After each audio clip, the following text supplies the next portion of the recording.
تعالوا اوريكم النهارده هنعمل الرز ابو لبن بالكشكشه بتاعه المحلات، بس بطريقه ألذ واسهل بكتير من اي مكان تاني. شايفين شكله عامل ازاي؟ شايفين طعمه كمان؟ شايفين القوام؟ شايفين القوام بتاعه عامل ازاي؟ القوام بتاعه تحفه والطعم يامي يامي.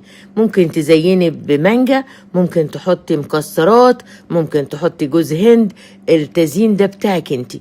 بحط بس نص كوباية من الرز اللي هو العادي، وبحط عليه مية وببدأ أسيبه يستوي شوية في المية.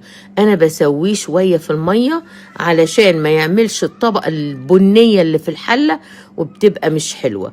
بقلبه بس شوية، بمجرد ما يبدأ يغلي بهدي النار خالص عليه، بحيث ان هو يبقى النار هادية خالص عليه، واسيبه يستوي. بغطيه وبسيبه يستوي على زي ما ياخد، واهدي النار خالص عليه. بصوا شايفين بعد شوية استوى وبقى بالطريقة دي، ولا لزق في الحلة ولا اي حاجة. ببدأ احط له نص كوباية الرز دي، بحط لها اللتر كامل من اللبن واقلبها كويس، واخليها لحد ما تبدأ تغلي وتستوي شوية كمان مع الرز.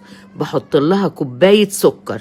كوباية سكر، اللي عايز يزود سكر ممكن يزود، بس انا مش بحبه محلي خالص، فالسكر ده بتاعكم تقدري تزودي فيه زي ما انت عايزه. بحط معلقه كبيره من النشا، بس معلقه مع النشا. بحط لها ربع كوبايه ميه من الحنفيه عادي، وابدا اقلبها كويس جدا في الكوبايه. وبحط لها كمان حته فانيليا، وبقلبها واجهزها. وبعدين شايفين اللبن بدأ يفور ويغلي وياخد من الرز، والرز بياخد من اللبن. شايفين بيفور وانا بقلبه ايدي فيه على طول عشان ما يعملش اي طبقة بنية من تحت، يبقى شكله كده ايه، ابيض ناصع وزي الفل. ده عندي زي الكريم شانتيه بتاع مصر، ده المتوفر عندنا وانا اشتريته من الوالمارت. بحط باكو على الرز، بس بفضل باكو في الحلة على طول مع النشا، واقلب. وهتشوفوا القوام هو ده اللي انا عايزاه، بيوصل للقوام اللي انا عايزاه. ها شايفين القوام عامل ازاي؟ هو ده اللي انا عايزاه، مش عايزاه تقيل.